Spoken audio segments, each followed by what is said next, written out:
Salut à tous et bienvenue dans ce nouveau live sur la chaîne We Are Thunder France. Ce n'est pas Pierre qui vous parle, mais c'est bien Charles-Élie. Je suis très heureux de vous retrouver, même si en tant que fan du Thunder, bien qu'on soit toujours premier au classement et que vu la victoire face aux Cavs hier ait été satisfaisante, les blessures nous mettent encore des bâtons dans les roues.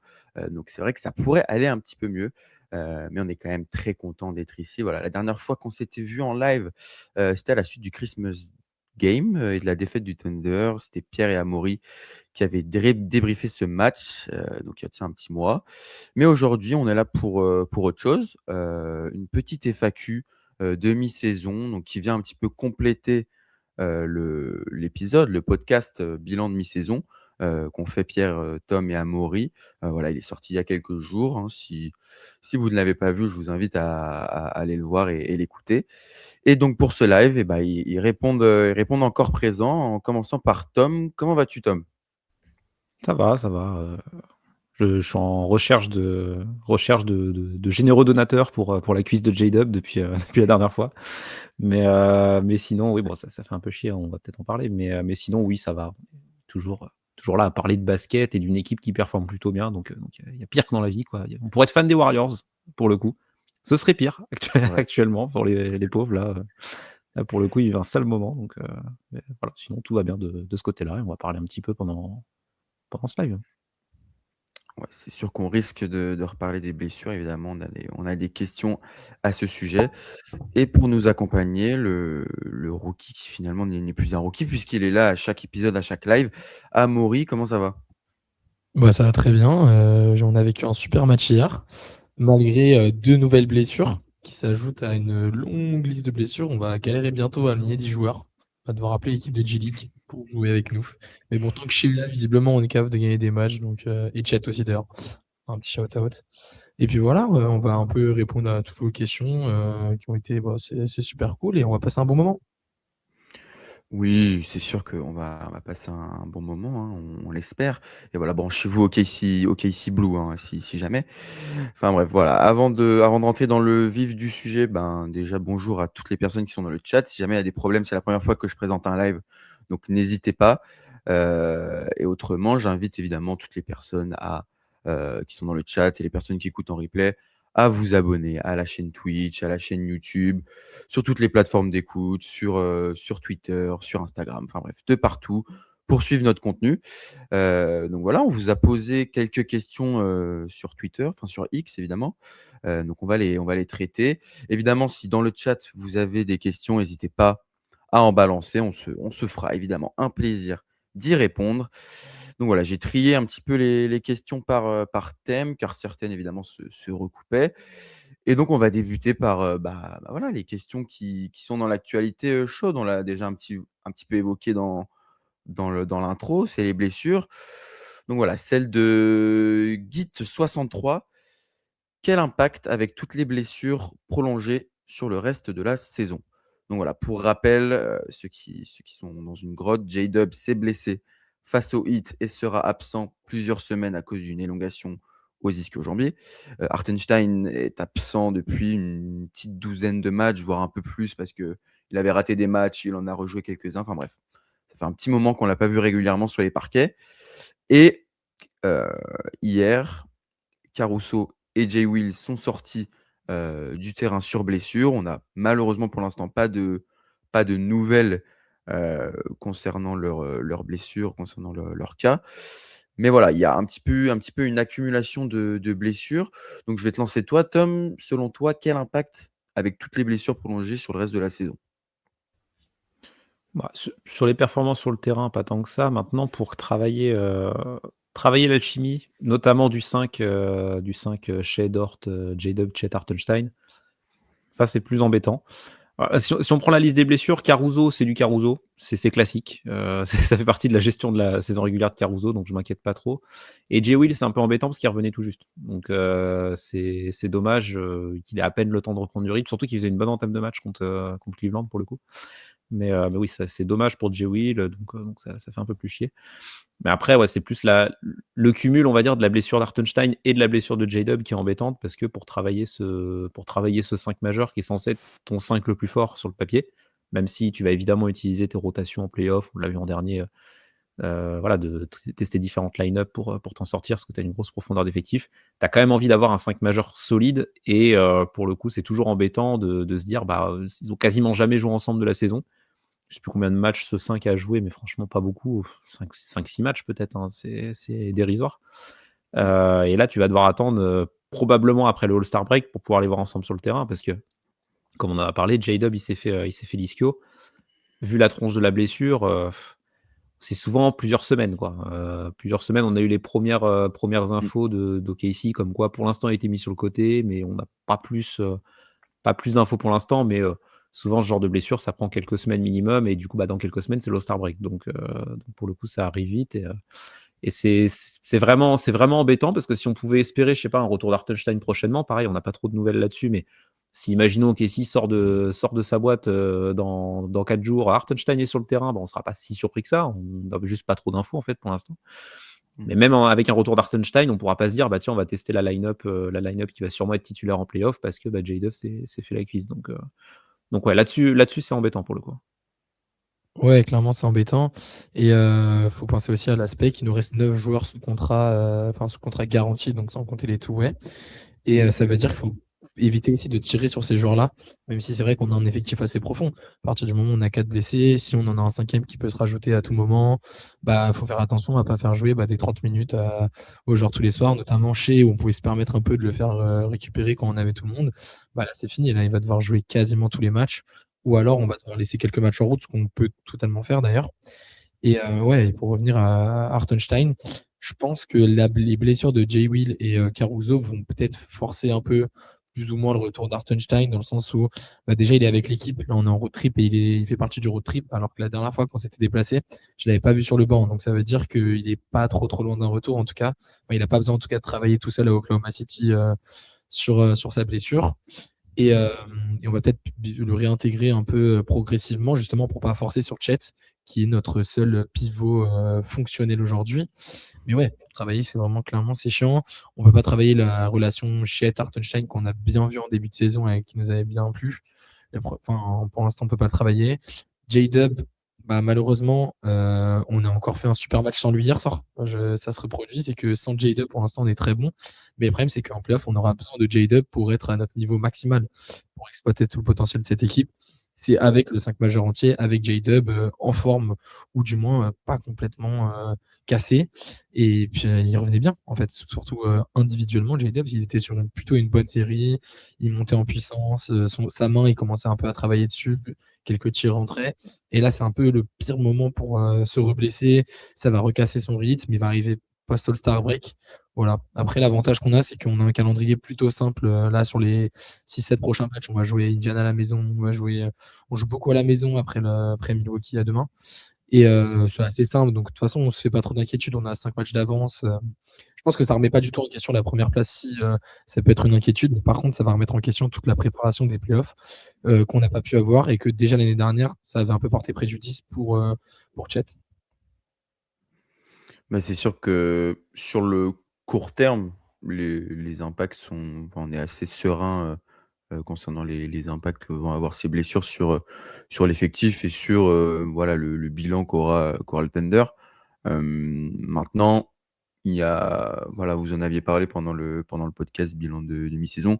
Hartenstein, on voit qu'il est clairement, indispensable et on a toujours envie de le voir sur le parquet, de le voir en bonne santé. Il y a clairement des matchs qu'on laisse passer. S'il avait été là, ça ne se serait pas produit, hein. Je pense au match, typiquement contre le Heat, hein. Le Heat prend, je ne sais plus combien de tirs de plus que le Thunder parce qu'on se fait bouffer au rebond. Clairement, Hartenstein, s'il avait été là, on l'aurait pris ce match, heu, pour la simple et bonne raison que voilà, avec Hartenstein, tu es 3e au rebond, au, 3e au rebound percentage et quand il est pas là, tu es dernier, tout simplement. Donc voilà, l'impact est assez lunaire à ce niveau-là.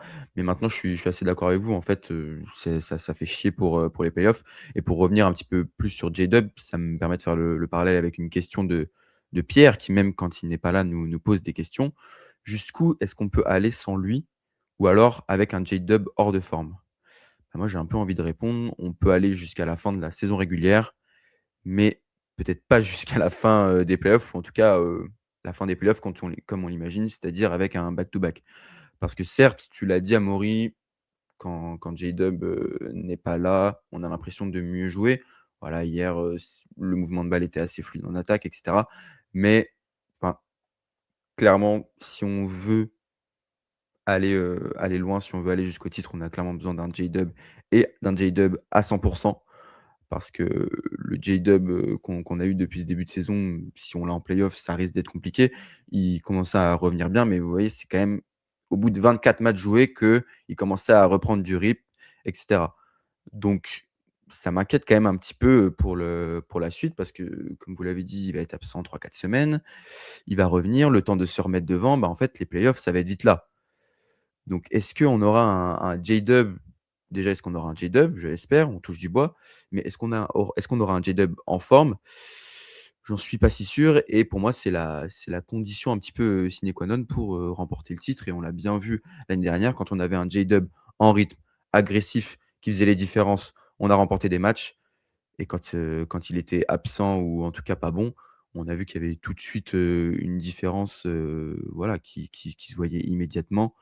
Et on a besoin de cette seconde option. Là, j'adore la saison de Chet Holmgren en seconde option, mais en playoff, ça va être court parce que Chet Holmgren, bien qu'il soit excellent en attaque, c'est pas un joueur qui va créer son tir et qui va non plus créer pour les autres. C'est plus un joueur de finition, on le sait très bien. Les progressions d'AJ Mitchell, j'en suis ravi, mais pareil, pour une deuxième option en playoff, ça va être compliqué. Donc en fait, cette blessure-là, à l'instant T, elle n'a pas non plus un impact considérable parce qu'on le sait, on peut gagner des matchs sans J-Dub.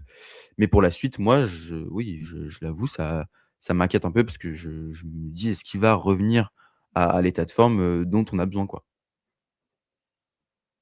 Moi, je suis pas aussi inquiet que toi parce que je pense que cette équipe est meilleure que l'année dernière et que même sans J-Dub, elle peut jouer le titre. Enfin, sans J-Dub, non, mais avec un J-Dub un peu moins en forme, on peut quand même prétendre au titre. De part, moi, je sous-estime pas du tout la progression d'AJ Mitchell qui n'était pas là l'année dernière et qui n'est pas une seconde option. C'est pour ça que le fait que J-Dub ne soit pas à 100% est un gros problème. C'est pas ce que je dis. Je dis juste qu'on a des options 3A, 3B, 4 un peu plus comment dire, fiable offensivement que l'année dernière, notamment AJ Mitchell, notamment peut-être la progression de Chet qu'on a commencé à voir hier et qu'on peut peut-être que les points positifs de l'absence de J-Dub, ça peut être ça. Ça peut être la progression de Chet en tant que deuxième option, qui s'assure un peu plus, même si ça ne sera jamais le niveau de J-Dub en playoff l'année dernière. Mais si on a un J-Dub qui arrive, qui joue, je sais pas, il y a 25-30 matchs après le All-Star Break, qui est pas forcément à 100%, mais qui est là et au moins défensivement il fait le taf. Au playmaking, il fait un peu le taf, même s'il met pas énormément de tirs. On peut présenter au titre. Je préfère avoir J-Dub à 100%, encore une fois, mais je suis moins catégorique sur nos chances de titre que toi en tout cas.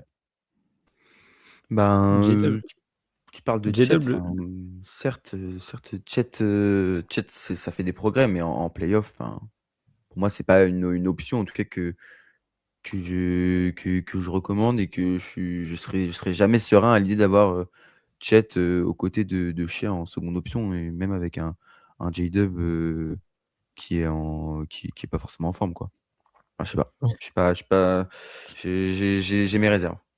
Juste pour répondre à Kamel rapidement dans le chat, J-Dub n'était pas si efficace non plus l'année dernière en soi. C'est vraiment sur certains matchs de playoff, mais dans la saison régulière, il shoot pas très bien à mi-distance. C'est vraiment il y a 2 ans où il est très efficace. Mais je suis pas, je dis pas que je préfère pas avoir J-Dub à 100%. Je dis juste que faut pas non, moi je veux pas surestimer l'impact de J-Dub sur cette équipe. La preuve est qu'il a été catastrophique sur la série contre Denver. Certes, il nous fait gagner au Game 7, mais on en gagne 3 sans lui. Donc, à voir. le souci de l'absence de J-Dub, c'est même si AJ Mitchell arrive à avoir une production, peut-être pas au niveau de J-Dub, mais une grosse production en playoff, J-Dub, l'avantage, c'est qu'il peut avoir une grosse production offensive et être un top défenseur en même temps. D'avoir un mec qui est capable de faire tout ça. AJ Mitchell, aussi bon soit-il défensivement, et franchement, il est vraiment, vraiment bon cette année pour le coup. il aura pas le niveau de J-Dub. Pour le coup, c'est impossible. Là, c'est un maillon essentiel de l'équipe là-dessus et tu vas être obligé dans tous les cas, si J-Dub est apte à jouer, de le mettre sur le terrain, et de le mettre longtemps. Donc un J-Dub hors de forme, alors je suis d'accord avec le fait qu'on peut passer des tours avec J-Dub qui fait pas des grands playoffs et qui a le souci de la blessure de J-Dub aussi, c'est qu'il a besoin de rythme pour reprendre notamment, son tir et cetera et là, sa blessure à la cuisse, ça vient casser un peu ça. Mais même avec un J-Dub qui rentre pas ses tirs, imaginons tu peux passer 1-2 tours, tu peux aller en finale de conférence par exemple, tout dépend des match-ups, tout dépend de comment ça se passe, mais ça peut arriver. Mais aller jusqu'au titre sans un bon J-Dub, au moins un bon J-Dub, ça me paraît difficile. Tu vas devoir beaucoup tirer sur Shai, par exemple, dès le début des playoffs pour avoir de la production offensive. C'est complexe. Pour moi, il faut qu'il y ait un minimum de viabilité de J-Dub sur le terrain, même si l'an dernier, comme tu l'as dit, Amaury, il y a la série contre Denver où sur la fin, c'est bien, mais notamment les 3-4 premiers matchs de la série, il est vraiment pas bon. Il est vraiment pas adroit. Même ça, en fait, il faut pas que ça dure toute une série pour que tu t'en sortes, mais même sur la série contre Denver, J-Dub, il y a un moment donné où il a débloqué le truc et où c'était beaucoup mieux offensivement et ça a fait beaucoup de bien au OKC. Donc, il est quand même vachement important et je pense pas qu'on puisse jouer le titre sans un J-Dub un minimum bon. Sans parler d'avoir un top J-Dub qui fout 40 points en finale NBA. On peut gagner le titre sans que J-Dub nous fasse un match à 40 points. Mais il faut, je pense, qu'il soit un minimum en rythme, un minimum dominant offensivement, au moins sur séquence. Et puis selon moi, c'est d'ailleurs pour ça contre les Nuggets, tu vas en 7, quoi. Tu vas en 7 parce que tu as un J-Dub qui est bon 2 matchs sur les 7, 2-3 matchs sur les 7, quoi. Et c'est pour ça que tu te fais dépasser. Tu as une attaque qui est complètement stérile, notamment face à la zone, on s'en rappelle bien. Et une fois que tu avais un J-Dub qui arrivait à casser les lignes, bah, ça te changeait complètement la donne. Donc bah, moi, ouais, c'est sûr que je te rejoins, Tom. Enfin, sans un J-Dub, presque excellent, c'est compliqué d'aller loin ou alors, une seconde option qui le remplace, hein. AJ Mitchell, je serais le premier ravi de le voir, prendre la main de J-Dub et d'avoir, comme tu le dis, Amaury, un petit peu, deux o une deuxième, une troisième option un petit peu au même niveau qui, sont pas, du niveau de J-Dub, l'année dernière, mais qui se complètent et notamment sur les minutes, sans Shai, dans la seconde unité. Mais non, c'est sûr que cette blessure, elle tombe pas au pire moment parce qu'elle aurait pu tomber juste avant les playoffs et là, on n'aurait pas eu de J-Dub. Donc on peut quand même s'espérer heureux d'avoir un effectif au complet. En tout cas, ce qui est sûr, c'est que, même en prenant J-Dub, en prenant Hartenstein, il nous faut ces 2 joueurs, pour les playoffs, de manière impérative. Ouais, clairement. Et en fait, je vous rejoins là sur ce que vous avez dit dernièrement. Je suis d'accord, mais pour moi, Tom, le niveau défensif de J-Dub est ultra important. Je parlais surtout offensivement. Et oui, juste, bah oui, Jimmy Mitchell peut compenser. Après Hartenstein, c'est sûr que Hartenstein va être primordial en playoff. Rien que pour la rotation intérieure, pour le rebond, pour en fait, toutes les faiblesses j'ai même pas besoin de parler puisqu'on les voit en match tellement. C'est même contre Cleveland hier. Donc, Cleveland hier, il manque tellement de monde que c'est pas que Hartenstein. Mais le rebond, on prend 100, enfin, on a 100, on se tire à 77 contre Miami samedi. Alors, on peut pas gagner un match de basket en prenant 34 tirs de moins que l'adversaire. Donc c'est pour ça qu'on va avoir besoin d'Hartenstein. Et maintenant pour J-Dub, voilà, on va essayer de. Enfin, j'espère qu'il reviendra à 100%. Et d'ailleurs, je me dis, est-ce que la blessure à la cuisse, elle n'a pas l'air si grave? Est-ce qu'il peut pas, il peut peut-être continuer de travailler son shoot? Peut-être que sa main ira mieux aussi dans un mois, toujours, même s'il n'aura pas forcément le rythme NBA. Rien que sa main qui porte toujours son gant, etc., ça continue de progresser. Maintenant, le rythme des jambes, moi, c'est ça qui m'inquiète pour J-Dub. Et c'est pour ça que j'ai pas envie de me projeter avec un J-Dub à 100% playoff. Mais je préfère me dire, j'aurai un J-Dub qui va défendre, qui va avoir son impact défensif comme il a pu l'avoir l'année dernière. Il va avoir son impact au playmaking. Malheureusement, bah, en termes de drive, il n'aura pas le jus qu'il peut avoir en général parce que bah, il ne sera pas à 100%, il n'aura pas assez de matchs dans les pattes. Comme un peu, on a vu Chet l'année dernière au final. Comme Chet était pas du tout le même joueur, mais était en difficulté physiquement sur la longueur des matchs et sur deux, bah, le côté physique intérieur parce qu'il n'avait aucun rythme. Alors que cette année, on l'a vu dès le début de saison et maintenant encore plus hier, on le voit, bah, ça va beaucoup mieux. Ouais, ouais, ouais, tout à fait. Est-ce qu'on est bon sur les blessures? On va peut-être maintenant passer aux questions sur un autre thème, le thème qui évidemment pour lequel on a eu le plus de questions puisque, bah, ça galvanise un petit peu les foules. Évidemment, c'est la trade deadline, donc les transferts. Donc la trade deadline qui aura lieu environ dans, une quinzaine de jours, le 5 février pour être plus précis. Donc pour commencer et prendre un peu la température, une question de Toph.cdl. Est-ce que le Thunder va faire des moves à la deadline, pardon? Et ben, Amaury, heu, à ton tour du coup de te lancer sur ce sujet. C'est un sujet, il me semble qu'on en a parlé récemment avec Pierre, et Tom d'ailleurs. Et moi, je ne pense qu'il n'y aura pas de trade à la deadline, tout simplement. OK. Tout simplement parce que Pressing ne fait quasiment jamais de trade à la deadline en premier lieu. On a vu, on a eu Gordon Hayward il y a 2 ans, c'est tout, il me semble, récemment. Est-ce que, Ouais, c'est ça. voilà, Et et l'an c'était pas dernier, ouais, on a rien bougé. on a rien bougé, ouais, il me semble. Donc c'était pas Non, la non. plus grande réussite du Thunder. Il me semble que, dans mes souvenirs en playoff, c'était pas exceptionnel. Ah bah, c'était horrible, hein. C'était cataclysmique l'arrivée de Gordon Hayward. Après, à ne pas non plus trop négliger parce que c'est ce trade qui a permis par la suite de signer Isaiah Hartenstein pour, libérer du cap space. Mais oui, enfin l'arrivée de d'Hayward il y a 2 ans était horrible et d'ailleurs Presti, après coup avait dit en conférence de presse qu'il regrettait un petit peu ce trade, mais vas-y, je te Ouais, laisse continuer. tu sens qu'il y a un petit trauma quand même, Oui, oui, il y a eu un sur ce petit trade-là, trauma, hein. quand même, c'était une ouais. Mais bon après Gordon Hayward aussi, enfin lui, il a fait aucun effort. Il a fait aucun effort Ouais, d'ailleurs, lui qui est maintenant à la retraite, mais ouais, c'est le sûr. le niveau physique du gars quand il était chez nous, c'était quelque chose, hein. Pour aller au Ouais, ouais, cercle, ouais. Ouais. tu sens que les jambes étaient lourdes. Mais du coup, bah oui, c'est pour ça a créé un peu un trauma et un passif chez Sam Presti qui aimait pas trop déjà, je pense, les trades à la deadline avant. Et je pense qu'on n'en aura pas pour cette raison.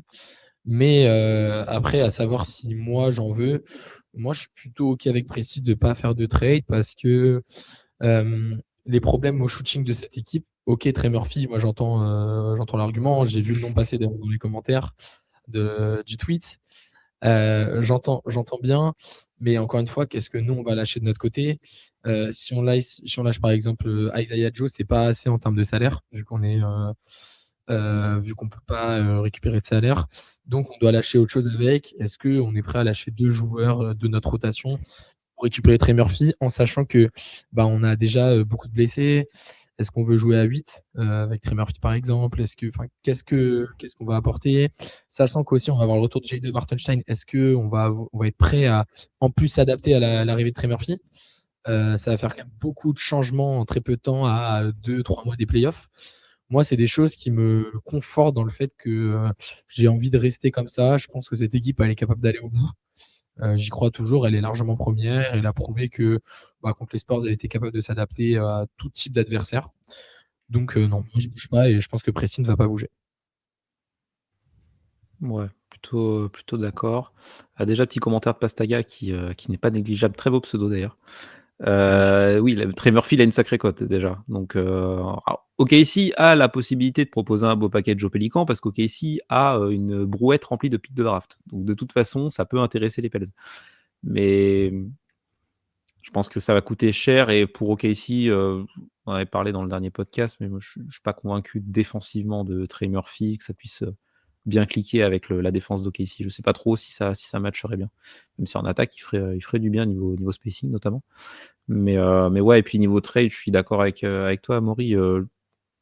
Je vois pas trop. Enfin, je serais pas très chaud de bouger l'effectif, sachant que tu as déjà une belle profondeur et que surtout, un trade à la deadline, souvent, tu le fais quand tu as un truc qui marche pas et que tu as une idée de comment rectifier ça et de changer quelque chose. Genre, si par exemple, Lugensdorf dans le 5, ça marchait pas du tout, que c'était une catastrophe et qu'il fallait faire autre chose et que t'as pas, par exemple, d'autres options plus offensives, par exemple, ce genre de choses et que tu veux injecter ça. Voilà, tu peux te dire, je trade Dort et je récupère un autre joueur et en fait, tu tentes un truc, quoi. Mais là, en l'état, tu as une très bonne équipe, tu as chacun qui a à peu près son rôle, défini, tu as une grosse profondeur d'effectifs, tu as été champion avec ce roster-là et on l'a déjà répété plusieurs fois depuis le début de l'année, mais tu avais pas AJ Mitchell à ce niveau-là quand tu étais champion l'an dernier déjà. Donc un ajout, tu l'as techniquement, hein, c'est AJ Mitchell, hein, ton ajout par rapport à l'an dernier. Donc pour le coup, je serais pas très chaud de partir sur un trade, même si on peut essayer de voir les options disponibles, mais c'est On en a parlé, Gordon Hayward, c'était pas une très bonne idée, donc je pense pas que Sam Presti va retourner dedans et c'est compliqué de trouver un bon trade au moment de la deadline où, tu peux avoir tendance peut-être à t'affoler un peu et à essayer de te précipiter quand tu es un peu en galère. C'est pas le cas d'OKC, donc je pense pas que ça va bouger personnellement. Après, Gordon Hayward, voilà, c'est un cas, c'est mal passé. Voilà, t'es pas obligé de choper à chaque fois des Gordon Hayward, c'est-à-dire des vétérans qui sont complètement rouillés et qui ont plus envie de jouer au basket, quoi. Moi, je serais pas non plus contre un petit trade. Je sais pas, je suis un petit peu partagé. Donc voilà, vous l'avez bien dit, il y a 2 ans, Presti a fait l'erreur. L'an dernier, il n'a pas bougé et on a été champion. Donc forcément, et je pense qu'il a aussi envie de se dire l'année dernière, j'ai joué la continuité, on a été champion, pourquoi changer. Mais après, bon, évidemment, le nom de Trey Murphy revient souvent. Moi, je suis moins pessimiste que toi, Tom, sur la défense. Je pense que c'est quand même un défenseur qui est pas inintéressant et qui est en plus long, un profil que OKC n'a pas non plus énormément, voilà, à part un J-Dub et un Ousmane Dieng, évidemment, qui va bientôt jouer 10 minutes, étant donné que cet effectif est complètement vide. Tu pas trop ce profil. Un joueur qui évidemment peut mettre des tirs, qui peut se créer son tir. Donc c'est pas inintéressant. Après, est-ce que je le ferai? Je sais pas. Pour moi, la piste pour un trade de Trey Murphy, étant donné que c'est quand même 25 millions l'année et que je crois que son contrat en plus augmente d'année en année, si je dis pas de bêtises. Enfin, dans 3-4 ans, il sera à 31 millions, donc ce qui n'est Ouais, pas il coûte rien. cher à la fin. Voilà, il coûte assez cher. Donc tu seras obligé. Enfin, pour moi, la piste la plus logique, ça serait de lâcher un Lou Dort. Ça ferait évidemment mal, hein. Vous en avez parlé dans le podcast il y a quelques jours. Tu as quand même ce truc avec Lou Dort, il est là depuis 2020. On est 6 ans après, il a été champion. Il a été dans des All Defensive Team, etc. Ça reste, on l'a encore vu hier face à Donovan Mitchell, l'un des meilleurs joueurs sur le point of attack adverse. Mais maintenant, est-ce qu'on est assez inquiet offensivement pour lâcher Dort, qui pour le coup offensivement cette année est horrible, pour lâcher un petit peu de lest défensivement et donc récupérer un peu de, de sûreté offensive. Ça serait pas débile selon moi. Enfin, en tout cas, c'est pas à exclure complètement. Je suis pas aussi fermé que vous. Après, maintenant, à la question, est-ce qu'il va y avoir un move? Moi, je verrais bien un move, mais pas de l'ampleur d'un Trey Murphy ou d'un Dort qui part ou d'un gros joueur de la rotation qui parte. Je pense quand même que, tu vois, un petit trade, un petit Ousmane Dieng qui, pour le coup, lui, sera free agent cet été. Euh, je le vois bien quand même se faire trade avant la trade deadline. Alors, qu'est-ce qu'on peut récupérer d'Ousmane Dieng? Pas grand-chose. Voilà, peut-être un second tour. Je sais pas. À voir si Presti arrive à faire les yeux doux. Mais voilà, ça pourrait potentiellement être une piste. Donc, mais je pense pas qu'il y aura de gros trades, mais ce sera voilà, du petit trade pour trade un Ousmane Dieng ou alors des pics pour du pic. Et pour le coup, ça libérerait une place dans le roster et je vois bien, pourquoi pas une signature d'un contrat garanti à Brandon Carlson qui, même si on a vu les limites, c'est quand même bien démené sur les absences de Jay Will et Hartenstein. Donc voilà, pourquoi pas. Ouais, ça peut être une solution si l'hécatombe de blessures de signer Carlson, enfin d'arrêter d'avoir ce côté de caper le nombre de matchs de Carlson en tout, ouais. Je crois que c'est 55 par an. Mais après, le problème de Jenks, c'est qu'il n'y a pas de valeur. Je pense que même si on veut trade Jenks, nous, on doit attacher un second tour à son contrat pour le refiler à quelqu'un dans une équipe. Mais oui, non, moi aussi, je vois peut-être un trade de Jeng. Et encore, c'est ce qu'on a vraiment envie de trade Jeng pour ajouter Carlson en roster spot, même si d'ailleurs l'entrée de Jeng hier, elle est encore une fois catastrophique. Il a essayé de le remettre dans la rotation, parce qu'il y avait tellement de blessés il a été obligé de le mettre sur le terrain. Et malgré tout, il a été, en fin de match, il met 2-3 points, mais il était catastrophique. Il est rentré dans le deuxième quart-temps, il me semble. Donc le problème, c'est que même lui, il n'aide pas du tout sa valeur. Il n'y a rien, enfin, il y a rien à retirer de Dieng, quoi. Donc je vois personne nous donner quelque chose pour Dieng. Le seul truc qu'on pourrait faire, c'est dumper Dieng avec un second tour pour signer Carlson ou je sais pas, signer un agent libre dont Presti, que Presti aime bien, pour avoir une autre solution en two-way aussi, où il peut signer quelqu'un. Il aime bien faire ça, Presti. À voir, mais ouais, non, je vous suis, hein, de toute façon. Je vois pas de trade. Trey Murphy, le problème, c'est que c'est 25 millions et que Lou Dort, c'est 18 millions. Donc peut-être qu'on attache Dieng à Lou Dort pour avoir Trey Murphy. C'est Ouais, pas mais idiot. de toute façon, tu forcément des pics, hein. Tu auras pas le Oui, choix oui. d'aligner en termes de Ah pics, oui, non. pour Trey Murphy, Oui. surtout pour les Pels. Et après, c'est comme le dit, Kamel, en soi, c'est pas non plus hyper dérangeant de trade un peu plus cher que la valeur, vu le nombre de pics qu'on a. Moi, j'avoue, enfin voilà, on a déjà un titre, on a une fenêtre de back to back. C'est le moment aussi d'aligner quand on a envie d'aligner pour obtenir les joueurs qu'on veut. Après, l'autre sujet, c'est d'avoir un joueur qu'on veut absolument, sachant que l'effectif tourne quand même bien et que tu es la première équipe de la ligue. C'est quand même assez, ça serait quand même assez étrange de, changer tout un effectif, de devoir se réadapter alors que tu es quand même sur, une super lancée. Bien que la dernière période est moins bonne, voilà, tu es en 16-7 depuis le 1er décembre. Donc c'est considéré comme mauvais pour OKC, mais c'est quand même égalité avec, l'autre meilleur bilan de la NBA sur la période. Donc faut quand même essayer de relativiser, bien qu'il y ait quand même des problèmes, qui soient visibles, évidemment offensivement. Oui, non, il y a des problèmes visibles, mais je sais pas si c'est ce que j'expliquais tout à l'heure. Je sais pas si c'est suffisant pour pouvoir changer tout et réadapter, à la fois intégrer Trey Murphy. Après, on va devoir réintégrer J-Dub. Après, on va intégrer Hartenstein peut-être, j'espère avant. Caruso, il va pas avoir ses minutes, etc. Enfin, ça fait quand même beaucoup de changements pour une équipe qui est première de la NBA avec un gap assez élevé. Puis Dieng, oui, Dieng, enfin, le contrat de Carlson, pour revenir là-dessus, je suis pas sûr qu'on le fasse dans le sens où OKC aime bien faire ses contrats récompenses quand t'es bon et de te signer. Il l'avait fait avec Lindy Waters à l'époque sur un contrat garanti, mais c'était pas le même délire. OKC était pas premier de l'Ouest en Mmh. route pour 65-70 wins, quoi. Mais l'an dernier, tu l'as fait pour AJ Mitchell, mais parce qu'il était vraiment excellent. Carlson, je suis pas sûr qu'on soit à ce niveau-là. Alors c'est vrai que si tu arrives à libérer une place, pourquoi pas. Mais le souci avec ça, c'est que tu as déjà dans tes contrats garantis 2 joueurs qui joueront pas de l'année. Sorber, c'est sûr. Topic, on verra, mais s'il joue, il jouera pas beaucoup, quoi. Donc tu plus que 13 joueurs sous contrat garanti. Tes joueurs, en fait, faut les garder, quoi. Faut avoir des mecs à mettre sur le terrain.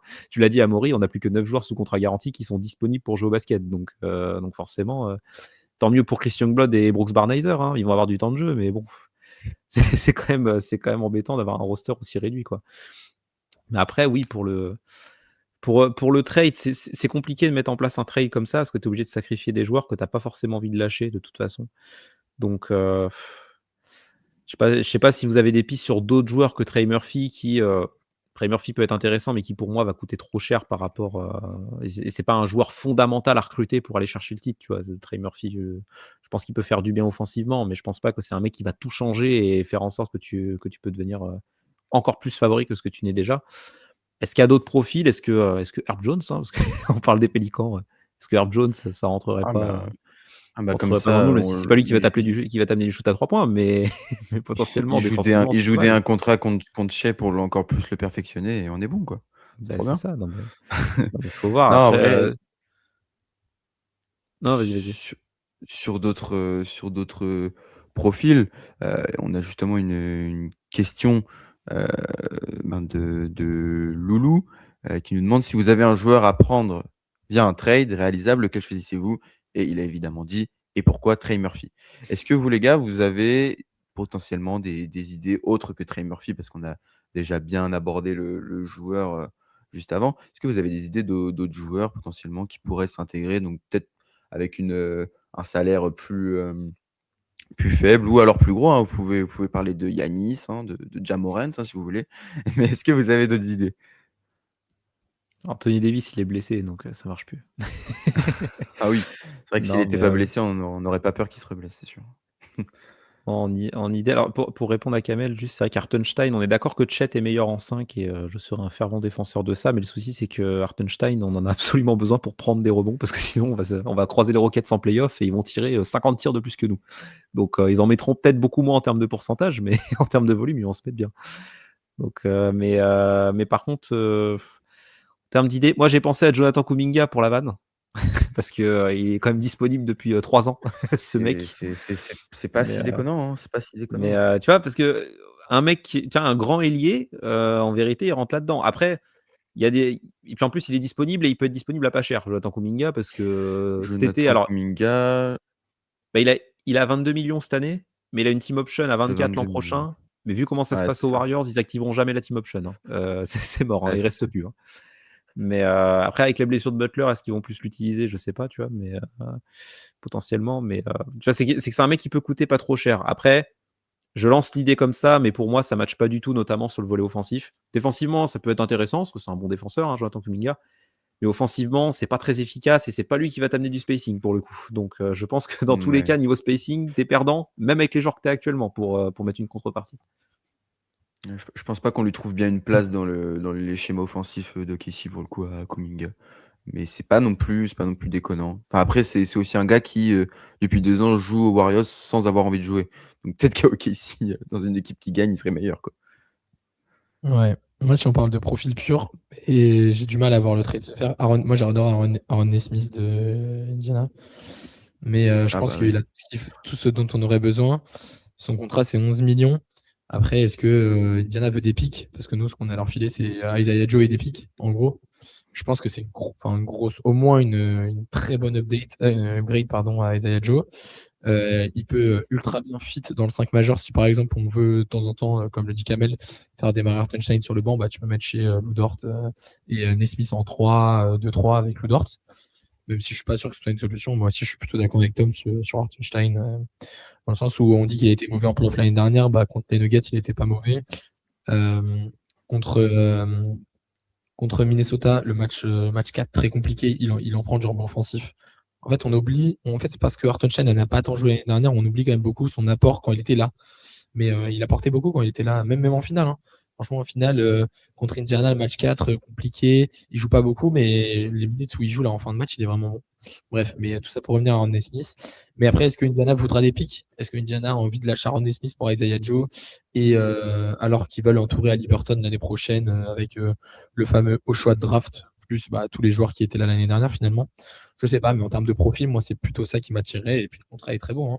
11 millions, 11 millions. Et puis après, je crois, il me semble, il doit avoir 18 dans 3 ans, etc. Donc moi, c'est le joueur parfait pour moi à ajouter dans cette équipe.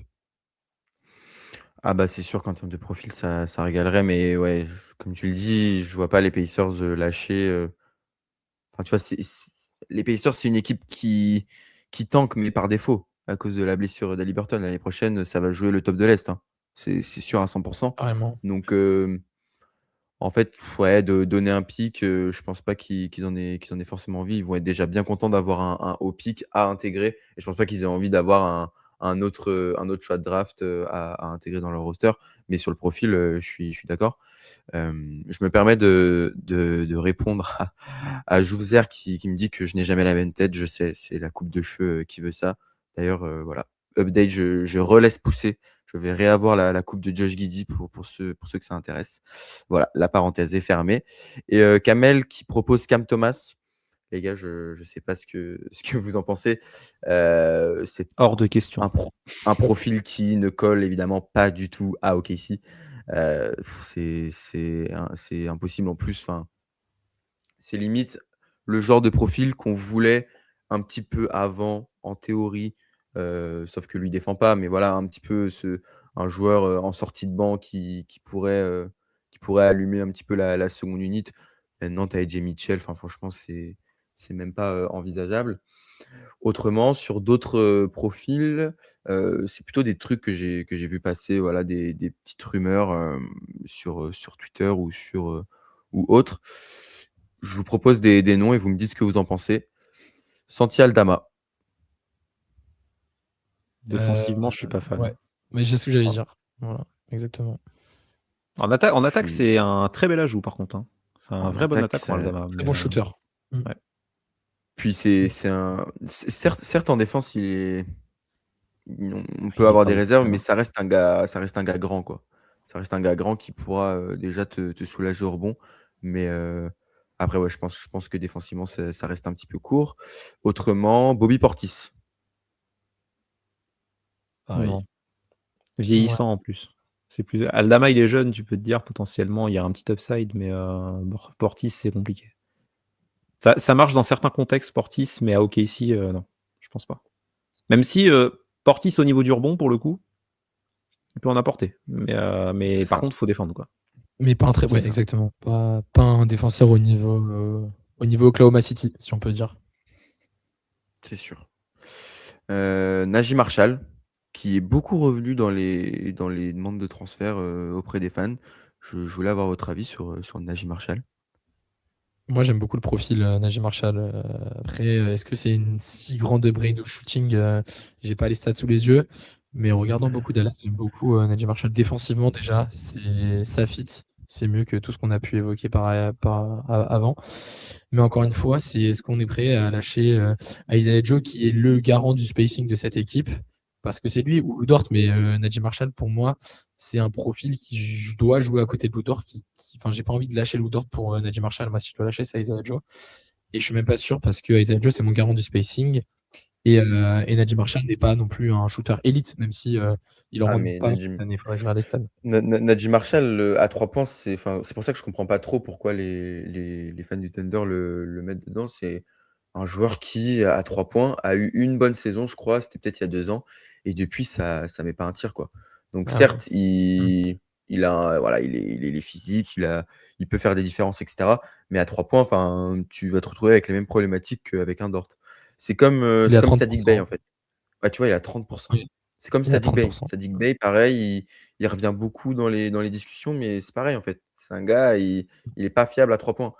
Et en fait, des gars qui défendent bien, qui sont physiques et qui mettent pas un 3 points, bah, on a que de ça dans l'effectif. Donc j'avoue que faire un trade pour prendre un gars avec le même profil dont on a encore moins de certitude, c'est pas le plus judicieux. Najee Marshall, Pour répondre à Najee Marshall, juste, ça pourrait être potentiellement une upgrade, mais à Kenrich, dans le profil un peu. Et Oui, ce qui est bien avec aussi, c'est Najee vrai. Marshall, alors le tir, oui, il y a une hype autour de Najee Marshall, mais qui est injustifiée par rapport au spacing qu'il va t'apporter. Mais au moins, il est capable de poser la balle et de créer un peu, entre guillemets. Vraiment créateur tertiaire, hein, mais il est capable de le faire un peu. Et défensivement, c'est un bon défenseur, sachant que son contrat, en plus, il est à 9 millions l'année.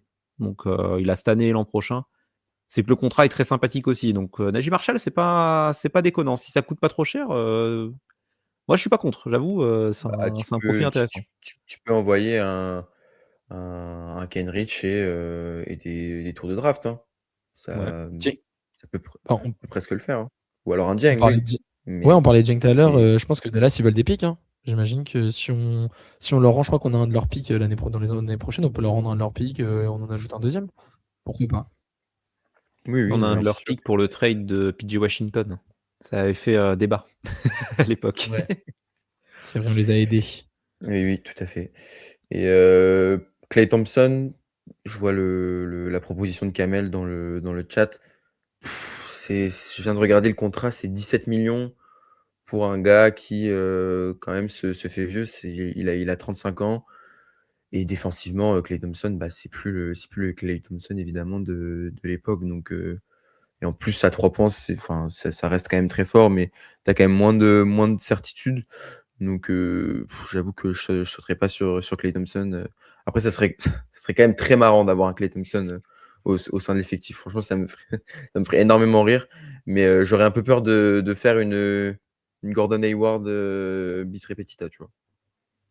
Ouais, il défend pas. Il défend juste Ouais. pas, Klay Ouais, Thompson, en fait. Donc, à partir de ce ouais. moment-là, on va pas accepter les gens qui défendent pas. De toute façon, on sait très bien que la base pour jouer au OKC, c'est de défendre et de pas être négatif en défense. Klay Thompson n'est pas le Klay Thompson de 2018, il est négatif aujourd'hui. Donc, à part, il peut shooter à 45% à 3 points. De toute façon, il se fera exploiter en playoff. Donc, pour moi, c'est non. Ouais, je pense qu'on est tous d'accord.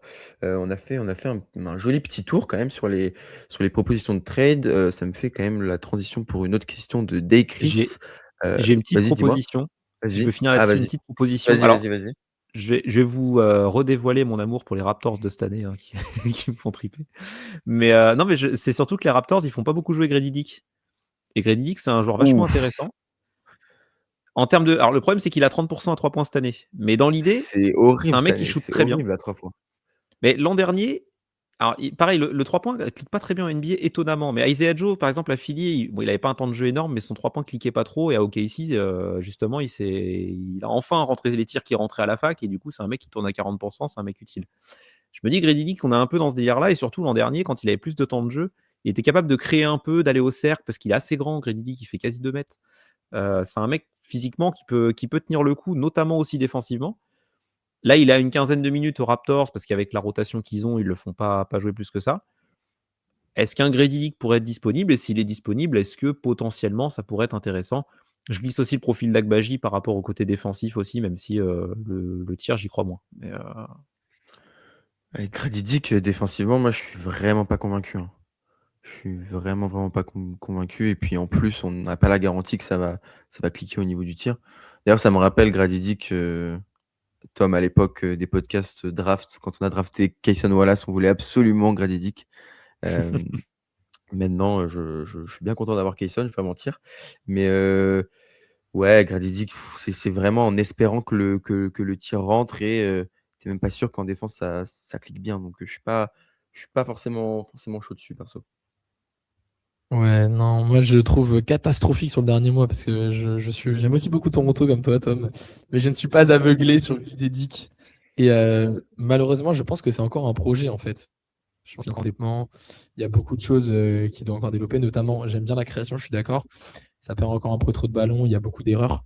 Et c'est normal, c'est un jeune joueur qui a besoin de temps de jeu. Mais je suis pas sûr que c'est OKC qui ira gratter son temps de jeu. Et malheureusement, s'il shoot à 35% au tir, je crois qu'il a, non, même, il est même pire que ça, il me semble, sur le dernier mois. Bah, il pourra juste pas jouer chez nous. Et pareil, niveau défensif, c'est pas catastrophique. C'est pas Bobby Portis, c'est pas Klay Thompson, mais ça reste pas, pour moi, il est pas assez fort défensivement pour pouvoir se permettre de pas rentrer de tir de l'autre côté.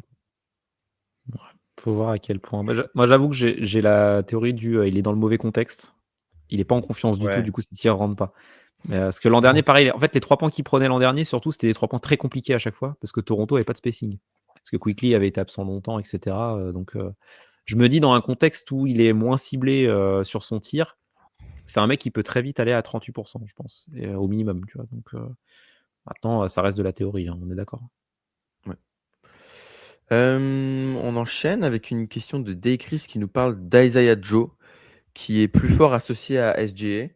Mais en dehors, il est mal et peu utilisé. Pourquoi ne pas le trade contre un vet ou contrat expirant, demandant peu de minutes? Les gars, qu'est-ce que vous pensez de cette take d'Echris qui d'ailleurs parle aussi de trade Caruso à l'off-season? Voilà, il met un petit peu tout le monde sur le marché des transferts. Quel est votre avis là-dessus? Pour Isaiah Joe, bah après moi je ne demande pas d'être fort quand Shea n'est pas sur le terrain, parce que Shea sera sur le terrain 38 minutes sur 48 en playoff. Donc s'il est bon pendant que Shea est sur le terrain, ça me dérange pas trop. Et puis comme je l'ai dit tout à l'heure, c'est le garant du spacing d'Oklahoma City, puisque quand Isaiah Joe met pas de tir, on est à 0 sur 45 à 3 points. Et quand il met des tirs, bizarrement, c'est un peu moins pire, les défenses sortent un peu plus, on a un peu plus d'accès au cercle. Bah, même hier, Isaiah Joe en première mi-temps, bon, avec Lou Dort, qui est d'ailleurs point à 3 points ces derniers temps. Mais Isaiah Joe, il commence à mettre des tirs, on étend la défense, et puis Chet fait des ravages à l'intérieur. Donc je pense que je ne vois pas. En fait, je ne vais pas trade Isaiah Joe pour trade Isaiah Joe. Si je veux trade Isaiah Joe, c'est que j'ai une très bonne contrepartie en face plutôt. J'irais plutôt dans ce sens-là en termes de réflexion. Mais non, je préfère le garder. Et puis s'il est pas, déjà c'est faux qu'il n'est pas excellent quand Shea n'est pas là. C'est juste qu'il joue très peu sans Shea en premier lieu, puisqu'il joue souvent les fins de premier quart-temps, les fins de troisième quart-temps. Et en plus, de toute façon, compliqué d'être bon sans Shea parce qu'il n'y a pas J-Dub, le deuxième créateur, et que forcément, bah, c'est moins facile pour lui de se créer ses tirs. Mais quand Hartenstein va revenir, on a vu, il y a du jeu à deux avec Hartenstein qu'on voit moins ces derniers temps, mais quand Hartenstein va revenir, bah, on va retrouver ces petits jeux qu'on a vus d'ailleurs en playoff l'année dernière. C'est quand même une option Isaiah Joe qu'on n'a pas. C'est un joueur qu'on n'a pas du tout dans le roster et qui t'apporte tout ce que plein d'autres joueurs ne peuvent pas t'apporter dans cet effectif. Donc moi perso, je préfère garder Isaiah Joe, surtout que cette année défensivement, c'est mieux. C'est pas excellent, mais c'est mieux que ce qu'on a pu voir il y a 2 ans notamment, où on était vraiment gêné de la défense d'Isaiah Joe. Et je vais répondre rapidement pour Caruso. Moi, je suis team trade Caruso. Je sais pas si vous voulez qu'on fasse un long off-season Oklahoma City cet été. Mais voilà, en préambule, moi, je suis team trade Caruso, trade Dort et garder Kayson. Mais vas-y, Tom, je te laisse répondre d'abord. Ah, tu dégages tout le monde, quoi. C'est c'est parti. Ouh là Il y a pas une petite là. place pour mon Grady Dick, là? Dans ton effectif maintenant? Non, mais pour Isaiah Joe, alors pourtant, je suis assez sceptique sur l'utilité de Joe en playoff, hein. C'est un joueur que j'aime bien, mais défensivement, c'est compliqué pour des joutes de playoff. Mais le truc, c'est que si tu le trades, il faut trouver un mec qui est capable de spacer comme lui et qui va jouer en playoff. Parce que du coup, ça sert à rien de trader Joe si tu trouves pas ce profil-là. Pour moi, il n'existe pas ce profil-là, avec ce contrat-là, etc. Parce qu'il n'est pas payé très cher, hein. Isaiah Joe, quand même, il a un peu plus que Wiggins, mais il a quoi, une dizaine de millions à peu près? 12 millions. 12, ouais. C'est pas excessif non plus. Donc, tu peux y réfléchir peut-être plus tard quand tu auras besoin d'économiser, parce que c'est un mec qui a encore quelques années de contrat. Là, pour le coup, je vois pas le trade à l'instant T. Le trade pour un vétéran, je vois pas trop. Et non, je sais pas trop contre qui tu peux trader Isaiah Joe. Si tu avais une opportunité sur le marché, je dis pas. Si par exemple, je sais pas, bah, tu fais Joe plus un autre joueur et tu récupères Trey Murphy, tu vois, imaginons, de ce dont on parlait, et que tu lâches pas grand chose de plus que ça, bah ouais, tu as une vraie upgrade et en plus, bah, tu as un mec qui space à la place de Joe. Parce qu'il faudra un mec qui space de toute façon. C'est le seul spécialiste que tu as, Isaiah Joe, donc tu auras forcément besoin de ça. Donc ça, à la limite, pourquoi pas, mais c'est très compliqué à mettre en place. Donc je suis plutôt d'accord, Joe, moi je le garderais bien. Tu utilises en joker en playoff quand tu as besoin de spacing. Il va jouer à côté de Shea parce que la connexion Shea Isaiah Joe marche super bien. Donc c'est idiot de s'en priver. Et justement, là ça revient un peu récemment, mais sinon Joe, sur les dernières semaines, il jouait pas trop avec Shea sur certains matchs et c'était assez bizarre justement. Parce que c'est là où tu l'exploites le mieux, c'est quand tu le mets à côté de Shea, avec Shea qui attire la défense et Joe qui a de l'espace pour shooter. Donc ouais, comme tu l'as dit, avec le retour d'Hartenstein, en plus on aura la connexion entre les deux. Donc non, Joe, je le traderai pas en l'état. Pour ce qui est de Caruso, la question peut se poser parce qu'il a un contrat long et on en avait parlé lors de sa signature de son extension. Caruso a 34 ans quand il sera à 22 millions. Je crois que c'est 22, hein, quelque chose comme ça. On ne sait pas trop ce que ça va donner, mais il y a moyen que ça devienne un contrat un peu pourri sur la fin. Mais je ne sais pas si je le traderai off-season. Pour moi, c'est pas le gars que je lâcherai dans le choix qu'on a et qu'on tease depuis le début de saison et qui aura sûrement cet été entre Dort, Kayson, Caruso, où tu vas très sûrement devoir en lâcher un. C'est pas Caruso que je lâcherais personnellement, mais parce que en termes de capacité à step up en playoff, à savoir faire les bonnes choses sur le terrain, etc., à être ultra important, on l'a vu l'an dernier, c'est très fort. On a toujours les bribes en saison régulière qu'on avait sur les bribes de saison régulière l'an dernier où tu te dis ah bah en playoff ça va être vachement bien quand il va faire ça sur 25 minutes ou 30 minutes et pas sur 12. Donc je me dis que sur les playoffs qui arrivent, il va toujours être capable de le faire. Donc je serais pas très chaud de trader Caruso, même si je comprends l'idée que le contrat, c'est peut-être le contrat qui peut devenir le plus gênant à long terme, en tout cas. Je vais enchaîner du coup sur Caruso. Pour moi, voilà, je fais rapide parce que je suis globalement d'accord, mais pour moi, tout va se jouer, cette année en playoff, en fait. L'année dernière, à la signature de son contrat, on avait fait un podcast avec Pierre, on avait été, un podcast assez salé quoi sur le sur le montant du transfert. On a bien fermé notre gueule, en play-off, quand il nous a sorti une campagne, de monstrueuse. Donc pour moi, en fait, ça va encore une fois se jouer cette année. S'il fait une campagne de play-off, 2026 à l'image de sa saison régulière, bah, je pense qu'on n'aura pas trop de mal à le trade ou du moins on aura, voilà, on aura moins de réticence à l'idée de le trade. Et maintenant, concernant Joe, j'avoue que je vois pas trop l'intérêt de le trade et notamment contre, un vétéran ou un contrat expirant. Je vois pas de vétéran qui pourrait, rentrer dans le moule d'OKC et vraiment apporter quelque chose en plus. J'adore Kevin Love, j'adore Russell Westbrook, mais je pense pas que ce soit le genre de joueur dont on ait besoin. Même si Russell Westbrook, voilà, il y a toujours cette valeur sentimentale. Mais honnêtement, dans le profil, je garde Isaiah Joe 100 fois. Après, il y Donc a voilà. 10 ans, tu dis pas la même chose, hein. Ah, il y a 10 ans, Franchement. Isaiah Joe, je sais pas qui c'est, donc oui, c'est sûr. Il y a 10 ans, je regarde Westbrook, voilà. Ouais, ouais, mais là, Mais bon. ouais, non, là, il va gentiment rester aux Kings, hein, le tonton Russell. Mais non, voilà, pour faire rapide sur Joe et Caruso, pour l'instant, ça bouge pas et on va quand même voir, à l'off-season ce qu'on fait. On a été assez, assez complet, je pense, sur la trade deadline. Il y a Kamel qui parle de Gershon Yabusele qui, malheureusement pour lui, n'est pas trop utilisé du côté des Knicks. Je crois il y a même carrément eu des rumeurs comme quoi les Knicks voulaient le transférer. C'est pas inintéressant. Maintenant, défensivement, il y a toujours des questionnements sur Yabusele, mais ça pourrait t'apporter de la taille, du rebond, de la bonne finition près du cercle et en vrai un peu de 3 points. Parce que Yabusele reste un bon shooter à 3 points depuis maintenant quelques années. Donc le profil est pas non plus inintéressant. J'échangerais bien Ousmane Dieng contre Gershon, ça c'est sûr. Ah, disons que si tu arrives à faire une place dans l'équipe, oui, Ah, ça pourquoi serait pas. fou. Mais il jouera pas en playoff, quoi. Non. Il dépanne en régulière, c'est sympa, mais Ouais, c'est pas un après mauvais joueur, Gershon peut Yabusele, hein. dépanner il peut dépanner en playoff, comme, a pu dépanner Kenrich ou, Jaylin en playoff, tu vois? Ça Ouais, peut mais ils être Non. ce défendent, ce quoi. genre de Ils profil. défendent, Ouais. c'est le Mais, souci. Gershon, il est négatif c'est ça le défensivement à truc. l'échelle NBA. C'est Ouais. trop compliqué. Après, on ira voir Leon Rose et on lui dira qu'Ousmane Dieng, il y a un gros potentiel avec, il shoot très bien. Voilà. On va lui montrer le garbage time hier. Il met un step back à 3 points hier à 2 minutes de la fin du 4e Oui, oui. quart-temps dans le clutch time. Attention. Mais c'est vrai qu'Ousmane, tu T'inquiète, montes ça à Elliott, il est meilleur que Pacom du tout. Dadier, il est vraiment meilleur que lui, vous en faites pas. Ah, par contre, oui. Oui, pour le coup, Ouais. mais pas comme Nadia, on le voit pas, donc forcément, c'est compliqué. Mais ouais. Et du coup, parce que Amaury a dit que lui, il tradait Dort, Caruso et qu'il gardait Kesson. Charles-Élie, on te met on the grill, là.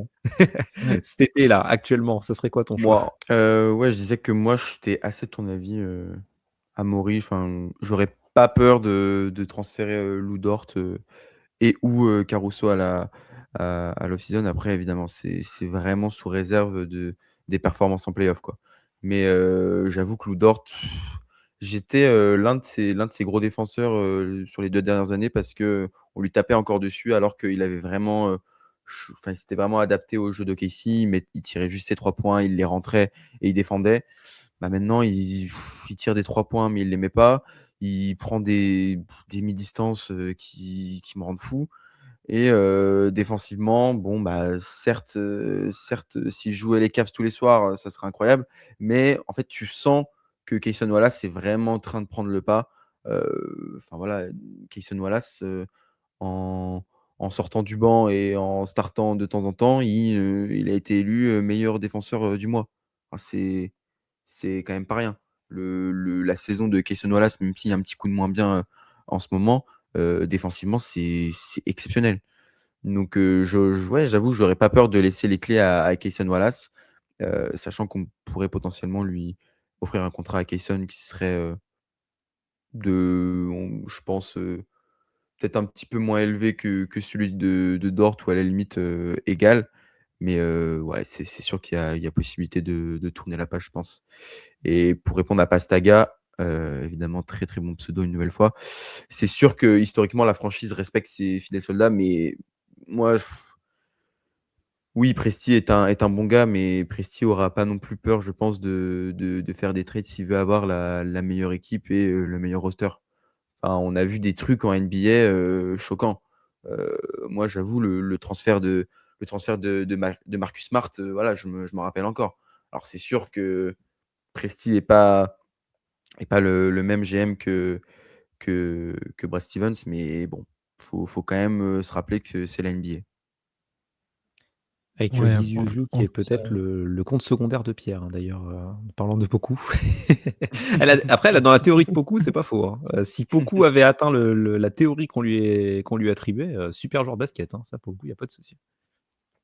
ouais. Ouais, Et c'est puis il y a clair. beaucoup de Francfort dans la Nouvelle-Orient. Si on l'envoie là-bas, je pense qu'il se plaira, Lou Dort. Ça, tu veux l'envoyer Ah, avec Herb Jones, ouah, ça va défendre, mais pour mettre des points, ça va être dur, hein. Mais, Ouais, vous savez qu'en vous entendant, je suis peut-être le plus «sceptique» entre guillemets sur la prolongation de Cason Wallace, hein. Parce que ouais, c'est quoi franchement, ton. en fait, avec ce qu'on voit récemment, Cason Wallace offensivement, je sais pas trop, hein. En fait, oui, ce mais que pour je moi, tu vois, si tu trades Caruso Dort, ben, tu vas récupérer, des joueurs qui, je l'espère, seront, bons défensivement, mais qui auront un meilleur rendement offensif, tu vois? C'est sûr que tu peux pas perdre, perdre Dort, Caruso et garder Kayson et reprendre les mêmes profils, comment vous appeliez ça? Des brick and defense quoi. Une brique, C'est pas brique et défense. tu vois? Défense. Brick et défense, tu vois? Ça serait pas logique. Genre, faudrait un équilibre parce que c'est sûr que je suis pas non plus hyper confiant sur la capacité de Kayson à progresser énormément, offensivement et à rentrer ses tirs. Mais ça peut être, clairement ton meilleur défenseur, sur la ligne arrière, sans problème, quoi.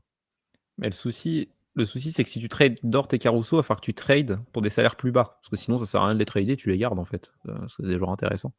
Donc tu vas forcément devoir t'affaiblir en les tradant. Ça, c'est logique. Mais peu importe qui tu gardes et peu importe qui tu trades. De toute façon, OKC va devoir faire des choix qui vont pas être simples. Mais en fait, en y réfléchissant, je me dis, c'est moins clair. Je dis pas que Kayson, je le prolonge pas, parce que vous connaissez mon affection pour Kayson Wallace depuis qu'il est arrivé au OKC. Mais défensivement, Dort, tu perds quand même un mec très physique et t'as pas du tout ce profil-là en fait dans l'équipe. Plus on avance dans les matchs, plus je me dis en fait le profil de Luguentz-Dort, un peu vicieux slash physique mais de l'impact, c'est le seul qui amène ça réellement dans l'équipe. Un petit peu peut-être Kenrich potentiellement, mais Kenrich il jouera jamais trop de minutes.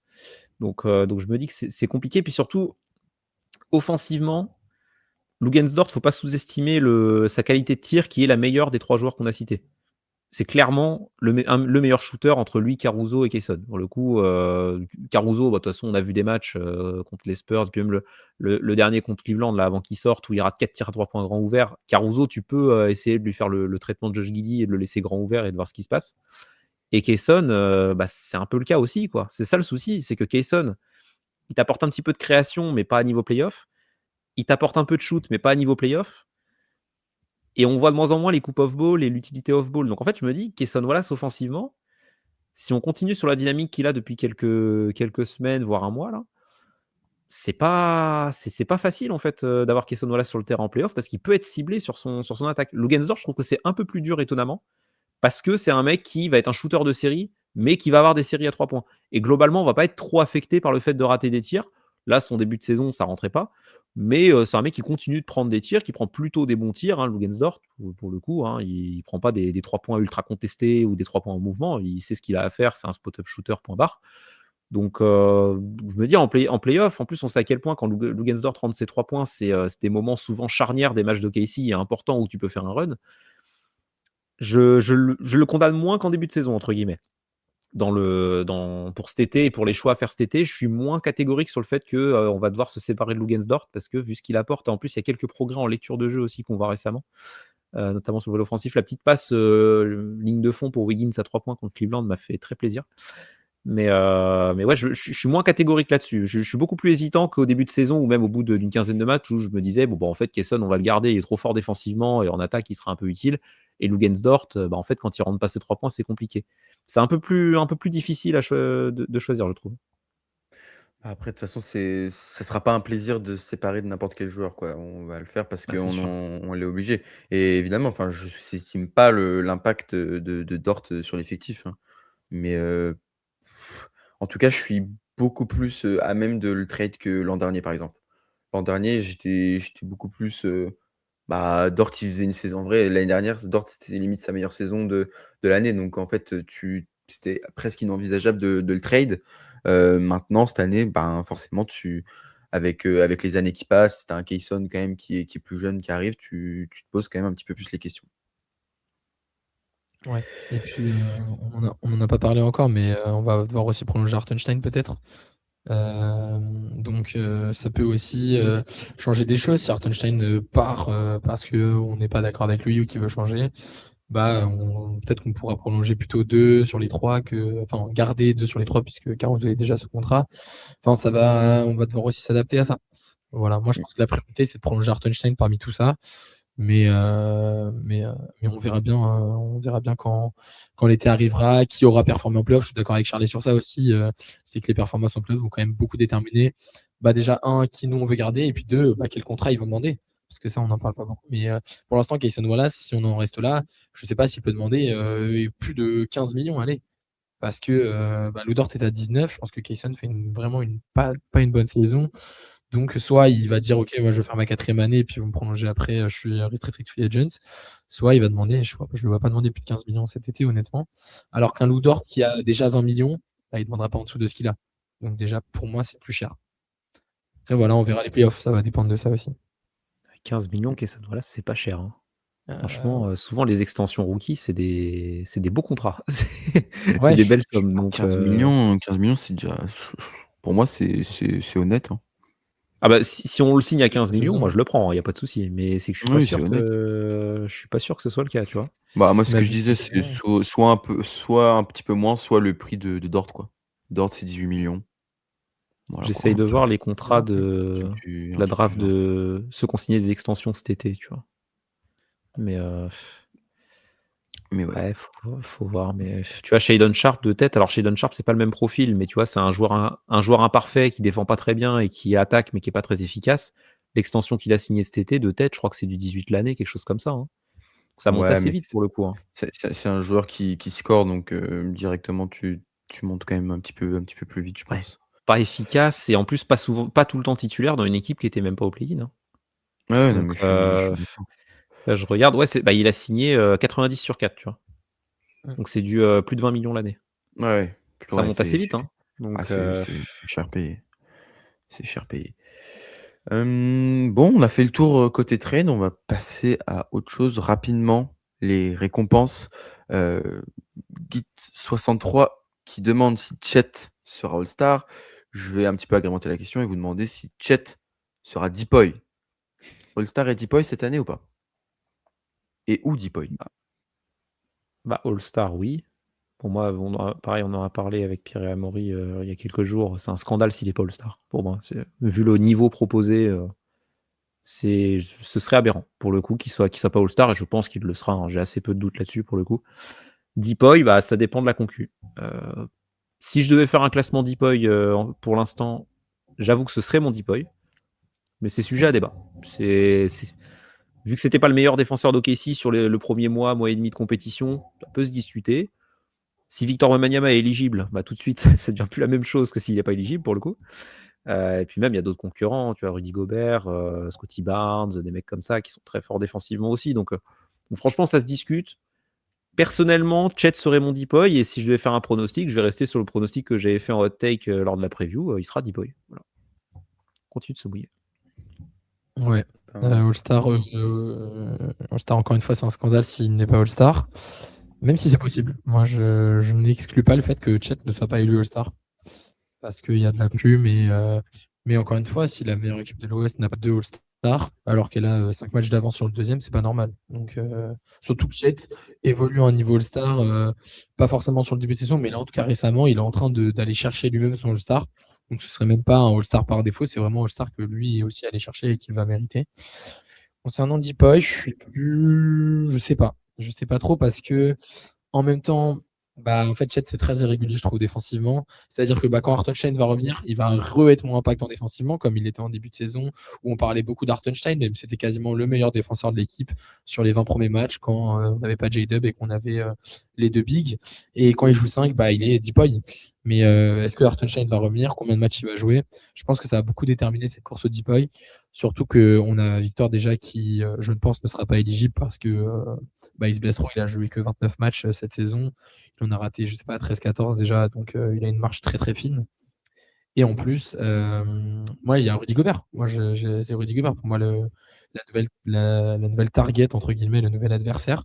Parce que bah, Minnesota est pas très loin de remonter assez rapidement si les blessures le laissent un peu tranquille. Et qu'on sait, même si le classement n'est pas primordial, on va plus jauger Rudy Gobert quand ils seront 3e, 2e ou 4e que quand ils sont là 6, 7e, pas loin du play-in. Et puis ensuite, il est quand même très très performant défensivement et couvre beaucoup de terrain. Moi, je ne vais pas refaire le profil de Rudy Gobert, quoi. C'est encore une fois une saison au niveau Deepoy qu'il est en train de produire. Pour l'instant, c'est 50-50 à voir avec Hartenstein. ah ouais, moi, tu vois, je le vois bien quand même pour Chet cette année, le Depoy. Sachant que tu as OKC qui, encore une fois, est la première défense de la NBA. L'année dernière, OKC n'a pas eu l'occasion d'avoir un joueur qui remporte le Depoy parce que bah, Chet n'avait pas joué assez de matchs. Dort, c'était un petit peu juste. Cette année, je pense quand même que Chet, pardon, coche pas mal de cases. Alors certes, on est, comme tu l'as dit, un petit peu biaisé par le dernier mois et demi, parce que bah voilà, il a été élu meilleur défenseur du mois, etc. Il est vraiment très très très dominant. Et évidemment, c'est aussi lié à l'absence d'Hartenstein. Mais franchement, s'il continue comme ça, je le vois vraiment être élu Deep-Boy. Et ça, comme on en parlait avant le live, ça devrait pas être hyper bénéfique pour nous en termes de contrat. À vérifier si ça a un impact, mais il me semble que oui. Sachant que J-Dub, le fait qu'il joue peu de matchs, est assez avantageux pour nous, cette saison. Voilà, on va essayer de trouver des points positifs dans les blessures. Mais ouais, Chet, c'est All-Star évidemment, je vais pas redire ce que vous avez dit. Et c'est aussi Deepoy. Je vais rester aussi sur ta hot take, Tom, avec Chet Deepoy. J'enchaîne un petit peu sur les récompenses. Est-ce que SGA sera MVP? Je vais cette fois commencer. Évidemment, de toute façon, ça va dépendre du retour de Jokic. Si Jokic revient dans les temps et continue la saison qu'il a commencée, j'ai pas trop de doute sur le fait que Jokic reviendra à son meilleur niveau s'il revient. Pour moi, c'est Jokic si il joue les 65 matchs. Autrement, c'est Shai. Voilà. C'est aussi simple que ça. Shai fait une saison qui est encore une fois exceptionnelle. Enfin, il va battre son propre record de joueurs à plus de 30 points avec le moins d'interceptions possible. Enfin, c'est délirant. Il a encore augmenté son pourcentage à 3 points. Enfin, il est à presque 40%. Il est proche du 50, 40, 90. Enfin, c'est un malade. Mais en fait, ouais, ça va dépendre de Jokic s'il revient et du bilan. L'avance d'OKC, c'est un petit peu amoindri, pardon. Donc ça peut aussi jouer. Si le Thunder, vu les blessures, finit moins bien et que les Nuggets, avec le retour de Jokic, finit en trombe mais finit pas trop loin du Thunder, je pense que Jokic prend le MVP. Parce que la saison de Jokic, allez voir les stats, c'est délirant, hein. C'est le meilleur rebondeur, le meilleur passeur de la NBA avec des pourcentages de dingue. Enfin, c'est délirant. Donc voilà, je pense que ça va être. Shai peut être MVP, mais il y a des cases à cocher pour qu'il le soit, quoi. Ouais, moi je suis un peu plus confiant que toi parce que je pense que même si Jokic joue 65, 66, 67 matchs, je ne vais pas jouer plus. Je pense que Shai sera MVP. Déjà, j'ai remarqué quelque chose. Shai est premier dans le vote des médias pour les All-Stars. Il a fini premier devant Jokic justement, alors qu'il n'y avait pas de question d'éligibilité. Donc ça veut dire que je pense que les médias comptent le fait que Jokic ait raté, bah, s'il en rate 16, 17 par exemple, donc la limite. Je pense que ça va être important pour les médias, tout d'abord. Et ensuite, bah, en vrai, notre avance sur les Nuggets, en tout cas, elle s'est à peine. Je suis même pas sûr qu'elle soit amoindrie parce que même eux, sans Jokic, ils gagnent des matchs, mais ils gagnent pas tellement plus que nous. Donc, de toute façon, j'ai du mal à voir un scénario où on finit avec moins de 5 matchs d'écart avec eux. Et dans une saison où Shai joue 15 matchs de plus que Jokic, même si les deux sont éligibles, je pense que les médias vont le donner à Shai rien que pour cet argument-là. Mais si, bah, je suis d'accord avec sur tous les autres arguments que tu as donnés. Je suis d'accord avec toi sur la saison de Jokic qui est exceptionnelle, la saison de Shai aussi qui est exceptionnelle d'ailleurs. Puisque, encore une fois, c'est une nouvelle saison où dès qu'il est sur le terrain, on est en capacité de gagner le match de basket, même quand on a 9 joueurs dans notre effectif. Voilà. Je vais pas beaucoup en rajouter. Pour moi, est-ce que Shai serait MVP? Shai, ce qui peut jouer contre lui, c'est que l'an dernier, il y avait un peu l'effet nouveauté, quoi. Où ça aurait été son premier MVP, machin. On sait que dans les votes, ça compte, pour le coup. Là, il a plus cet effet-là. Jokic, ça fait pas longtemps qu'il était MVP la dernière fois, mais bon, il n'a pas été MVP l'an dernier, donc tu te dis, si tu le donnes cette année, ouais, ça fait pas deux de suite, ça va. En plus, il est prétendant MVP depuis 5-6 ans maintenant, Jokic, hein, il est habitué. Mais je sais pas s'il sera MVP. Si Jokic n'a pas les 65 matchs, je suis d'accord avec vous, ce sera Shai. Je vois pas qui d'autre peut être en compétition. Il y avait une sorte de hype Luka Doncic en début de saison, mais il défend pas, il rate des matchs et les Lakers sont pas ouf. Jaylen Brown, ouais, ça va être compliqué Ouais, quand il y a même. une hype Jaylen Brown, mais bon, là on parle du MVP quand même. Jaylen Brown, il sera Ouais. All NBA second team ou first team, à voir la saison qu'il fait, c'est très bien, mais il sera pas MVP. Kate Cunningham non plus d'ailleurs, hein. Donc voilà, le seul concurrent c'est Jokic. Giannis, de toute façon, les Bucks sont catastrophiques, donc il sera pas du tout dans la course, malheureusement pour lui. Mais oui, si Jokic n'a pas les 65 matchs, ce sera Shai, c'est sûr. S'il les a, ça peut être Jokic. Après, moi, je suis d'accord avec Amaury aussi sur le fait que atteindre les 65 matchs, c'est bien, mais s'il y a un mec qui a 10 matchs de plus que toi, si t'es tiraillé entre les deux pour faire ton bulletin MVP, le fait de jouer 10 matchs de plus, ça peut avoir une vraie importance, quoi. En plus, avec le meilleur bilan, etc., ça peut jouer en faveur de Shai. Donc, moi, je vais partir sur Shai MVP aussi, potentiellement. Mais c'est pas fait du tout. Mais ouais, je pense qu'à match égal, ça aurait été Jokic. Mais là, au vu des circonstances, si Shai rate pas beaucoup de matchs, il en a raté quoi, 3 là 2 ou 3 depuis le début de saison, Shai. Sinon, il joue tout le temps. Ouais, S'il un ou finit deux, à hein. plus de 75 matchs, voilà. Mais je suis assez d'accord avec toi sur l'effet. Ça y est, Shai a eu son MVP autour de Jokic, il l'a pas eu depuis 2 ans. Donc, ouais, non, depuis 3 ans en plus. Parce que c'était. Attends, je dis des bêtises. Non, non, C'était Embiid. non, il a Non, eu Embiid 2 ans. 2023 Non, ouais. et oui, Embiid Jokic 2023. Oui, il l'a eu en Jokic tout temps, ouais. 2026. Mais, et puis en plus, si on part du principe que Chet aura le Depoy, je vois pas un joueur de Thunder Depoy et un joueur de Thunder MVP. Donc c'est pour Ouais. ça aussi À que, l'é- tu vois, à l'époque que- Warriors, est-ce que Draymond Green, quand il a son Depoy, Steph Curry est MVP? Je sais plus si ça tombe sur une des 2 années MVP. je crois que c'est Kawhi en 2016, non? Ouais, mais à C'est pas. 2015 aussi, du coup. Je sais plus quand est-ce qu'il est Depoy, Draymond. Attends, Je crois Draymond, il est Depoy en 2017. je vais regarder ça. Je sais plus. Ah, Euh, 2017, ouais. Ouais, donc ouais, c'est ouais, vrai que ça Ouais, tombe pas en même temps, ouais. ok. ouais, Ouais, bah, c'est c'est- pas con comme, ça théorie. je vois pas le Thunder tout rafler. Après, enfin, est-ce que Chet sera Depoy? C'est pas fait encore, hein. C'est loin d'être fait. Est-ce que vous voulez aborder le débat Mitchell Six Man of the Year ou pas? Il le sera pas. Sachant que quand même il le sera pas, ça risque d'être un peu juste. Il y a quand même des clients, mais c'est quand même à noter sa présence depuis le début de la saison dans les classements et dans les discussions. Est-ce que vous avez quelque chose à rajouter sur les récompenses ou pas, les gars? Non, Bah, bah, on a fait le tour, hein, ouais. des candidats. Daigneault ne sera pas coach of the year, du coup. Mais, Non, Non. non, je sais pas qui ce sera d'ailleurs, Bickerstaff peut-être. Bickerstaff, Ouais, ouais, c'est Tour. ça me Bickerstaff semble bien. favori ou Ouais. comment il s'appelle Jordanot. Jordanot aussi, j'ai vu. Ah ouais. Après, c'est que Ouais, si les Suns sont genre top 4-5, C'est il peut ça. l'avoir. Mais tu vois, s'il reste 7 ouais, comme ouais. ça, même s'il pourrait mériter, parce que Non. franchement, ce qu'il fait, c'est très très bien. Mais ouais, c'est bien qu'il soit un prétendant. Mitch Johnson, je pense qu'il y est un peu Ouais, Joe aussi. Mazzulla. Ouais, Joe Joe Mazzulla, Mazzulla, exactement. tu vois, Ouais. Mais tu vois, ça Mitch pourrait. Johnson et Joe Mazzulla, ce qui peut jouer contre eux, c'est que Mitch Johnson, il y a Victor dans son équipe, donc t'es masqué par Victor. Et Joe Mazzulla, il y a Jalen Brown. Où Jalen Ouais, Brown, il y ouais. a une hype tellement énorme autour de lui, c'est plus lui qui est mis en Ouais. avant que Joe Mazzulla, tu vois. Donc à voir. Mais Ouais. il démérite pas non plus, hein. Ouais, ouais. On va passer à une question de Guide63 encore une fois, concernant Nikola Topic. Est-ce que vous croyez au début de Topic d'ici la fin de saison régulière? Donc Topic qui a repris l'entraînement il y a quelques semaines. Donc pour ceux qui savent pas, il revient d'un cancer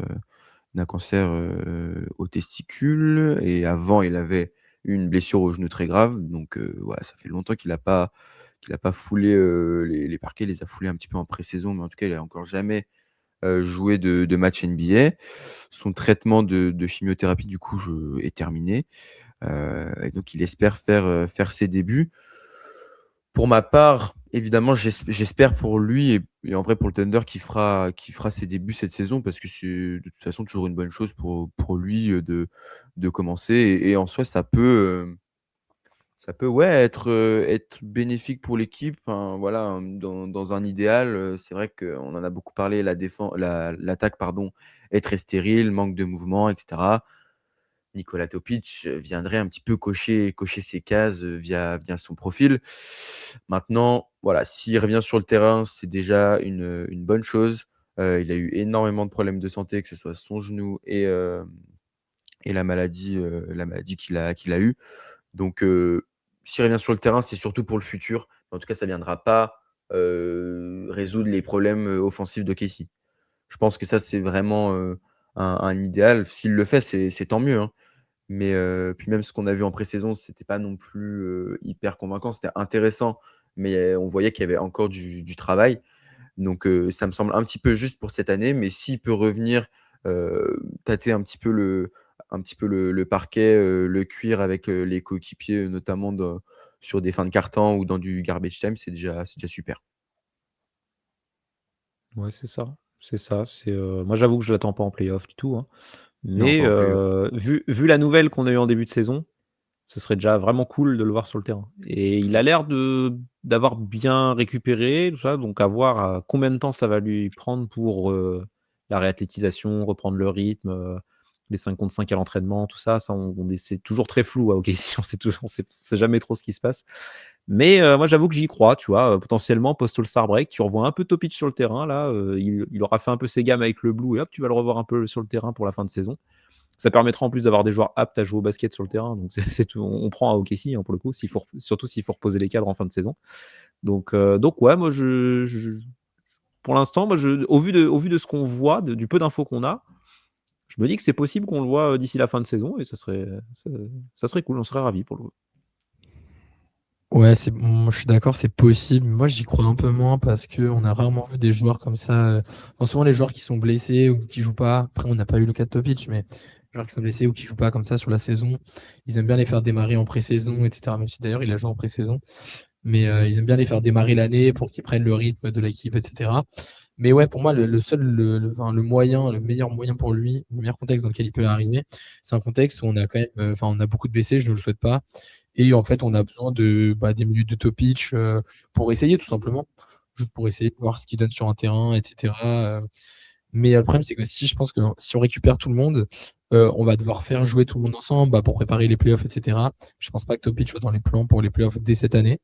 On verra son niveau l'année prochaine. Mais là, c'est pour lui donner des minutes en NBA, c'est pour voir un peu tester. Mais à l'approche des playoffs, en fait, plus ça tardera, moins il aurait quand même chance de revenir parce qu'on sera en mode préparation de playoffs, quoi.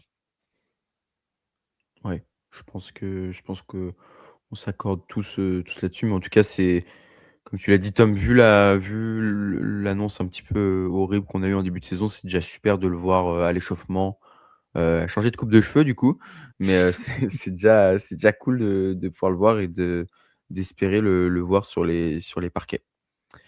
Voilà pour Topic. Dernier point qui a été évoqué dans les réponses à notre tweet, ça concerne déjà la draft 2026. Les gars voient un petit peu dans le futur. Ça serait quel type de prospect pour la draft 2026 de Day-Chris? Donc pour faire un petit retour sur les picks qu'ont le Thunder devrait normalement avoir 3 picks, en tout cas 3 premiers picks au premier tour. Celui des Sixers, donc en fait, il est protégé top 4. Vu le début de saison des Sixers, OKC va le récupérer. Hem, il y a également, en fait, il y a celui des Rockets, celui des Clippers et le nôtre et OKC récupère, les 2 meilleurs. Donc globalement, ça sera, celui des Rockets et celui des Clippers. Les Clippers qui, ont vraiment très mal commencé la saison et là, ça recommence à gagner un petit peu de matchs pour notre, plus grand malheur. Mais en gros, voilà, il y aura 3 premiers tours et je crois qu'il y a 2 seconds tours donc voilà, une enveloppe de pics de draft encore, très fournie pour OKC. Les gars, est-ce que déjà, vous avez des prospects en tête? Est-ce que vous pensez aussi que OKC pourrait potentiellement faire un move pour monter à la draft? Enfin, qu'est-ce qu'on va faire de ces pics? Un petit peu ça la question. Bah, bonne question. Déjà, à voir où sera le pic des Clippers, qui sont en train de bien bien remonter. Ils sont là, je crois qu'on est 10e, je crois, avec le pic des Clippers maintenant, 9, 10 ou 11, quelque chose comme ça. Ils sont revenus au play-in déjà. Ils gagnent tout là en ce moment. Après, à voir si Kawhi veut redevenir Kawhi, c'est-à-dire de jouer 40 matchs dans la saison. On verra. Mais moi, je pense que, en fait, si on veut monter à la draft, le problème, c'est qu'il faudra donner beaucoup de choses. À voir si on peut monter avec 2 pics en donnant, par exemple, celui des Clippers qui sera en 13, 14 en espérant, ou alors en 15 s'ils vont en playoff, et celui des Sixers qui sera allé pareil, dans la même zone 17-18 pour avoir le 8 ou le 7. Euh, pour moi, c'est la seule option. Je ne vois pas lâcher des joueurs pour monter à la draft. On n'a pas tant besoin de drafter que ça au final. Et, et je suis pas sûr qu'on ait besoin d'acheter de joueurs, mais par contre, ça peut être intéressant de monter à la draft pour avoir justement un joueur en termes de qualité meilleur, parce qu'on a en vrai moins besoin de quantité pour le coup. Ça, et puis après, en termes de profil, alors c'est un peu haut. Moi, je suis fan de Kingston Flemings en 5, enfin qui est annoncé en 5 en tout cas, je l'ai vu il y a une semaine à peu près. Donc c'est un gars de Houston, c'est un guard qui défend. C'est pour ça, de toute façon, pour moi, le principe de base, c'est un mec qui doit savoir défendre et qui est pas, enfin, qui a les qualités en tout cas athlétiques pour défendre. Kingston Fleming, c'est ça. C'est un guard assez athlétique. Il est long. Il est long. Il a une envergure assez grande. Et il faudra voir, c'est un joueur qui est un très bon créateur pour le moment. J'ai peur qu'il ait un peu trop du ballon pour jouer chez nous pour l'instant. Mais en tout cas, le talent est là. Après, ce sera peut-être un peu pour nos pics. Et sinon, dans notre range plutôt, en 4, j'aime bien Coapit, qui est un mec un peu undersize. Je crois qu'il fait la taille de Draymond Green en gros. C'est un 4-5 qui est capable de faire un peu tout offensivement et qui est surtout très solide défensivement. Qui a un mec athlétique de fou, qui est capable de monter, prendre du rebond aussi, très bon rebondeur. Je pense qu'on va avoir besoin de ça l'année prochaine, notamment qu'on n'est pas sûr qu'Hartenstein va prolonger. Donc ça peut être intéressant d'avoir quelqu'un qui sait prendre des rebonds aussi dans cette équipe qui en a bien besoin. Et en dernier, j'ai un dernier profil qui est pour moi le meilleur profil dans les places 10-11, là où je vois le pic des Clippers. C'est Darius Akef de Arkansas. Alors, un peu petit, mais c'est un mec très agressif et je crois totalement dans ses qualités défensives. On en reparlera, je pense qu'on fera des profils aussi quand la draft va arriver, etc. Mais voilà pour moi les premiers noms qui me viennent en tête. On espère qu'on sera occupé par les playoffs quand la draft arrivera. C'est Ce vrai, qui avait clairement été le cas, l'année dernière, quoi. Il y avait eu le l'année match dernière. des finales NBA, il y avait la draft le lendemain ou le Non, non. surlendemain, Ouais, je me rappelle plus. c'est Donc, on compliqué n'avait d'être pas fan d'OKC, on est ouais, surchargé. ouais, On est c'est ça. surchargé alors qu'il y a des fans de franchise qui sont bas de tableau et qui en plus n'ont pas leur pic, tu vois. Ça c'est c'est quand même plus coolos. Mais ouais, non, bah après si vous allez avoir le petit profil de Darius Akef et puis le lendemain on se fera un game 3 des finales. Voilà, comme ça on se fera un rythme comme ça tranquillement. Mais moi je suis beaucoup moins à jour que toi sur les prospects, Amaury, je t'avoue. En termes de profil, alors en regardant un peu les joueurs, je vois qu'il y a Jaden Quintons qui est prévu en 12 avec le pic des Clippers, parce que du coup le pic des Clippers serait 12 avant loterie. Donc je pense pas qu'il s'était remonté autant, tu vois, mais ils sont même plus dans le Ouais. top 10 des pics. C'est hallucinant, c'est un peu embêtant, parce qu'on aurait bien aimé avoir un top pick avec les Clippers qui nous rendent encore un service. Mais Quintons, je l'ai pris parce qu'il joue à Kentucky, on a plein de joueurs de Kentucky. Et c'est un poste grand poste 4, quoi. Il prend du rebond, etc. Donc potentiellement C'est ça peut aussi simple que servir. ça. Et en regardant les stats par contre de Darius Akef, c'est vrai qu'il produit. Hein. Donc 20,6 passes, si tu me dis qu'il défend en plus, c'est un beau profil à ajouter pour le coup. Tu vas voir. Ouais. Après, est-ce que ça ferait pas trop de guard porteur de balle entre guillemets, sachant que tu as Jay Mitchell qui s'est développé, tu as Topic à développer. Moi, étonnamment, je me pencherais plus sur un profil arrière, potentiellement arrière ailier. Si Oh, tu es dans l'optique de trader Dort, tout ce genre de choses, pour t'en essayer veux de un, le toi? remplacer dans le profil, entre guillemets. J'en ai un si tu veux. Vas-y. Alors, renseigne-toi, Keaton Wagler, renseignez-vous. Je vous en dis Keaton pas Wagler. plus. Ouais. Je vais essayer de sortir des petits profils de draft là pendant la saison quand j'ai un peu de temps. Mais Keaton Wagler, j'aime beaucoup aussi. J'en ai pas À parlé. Illinois, ouais. Exactement, Illinois. Ouais.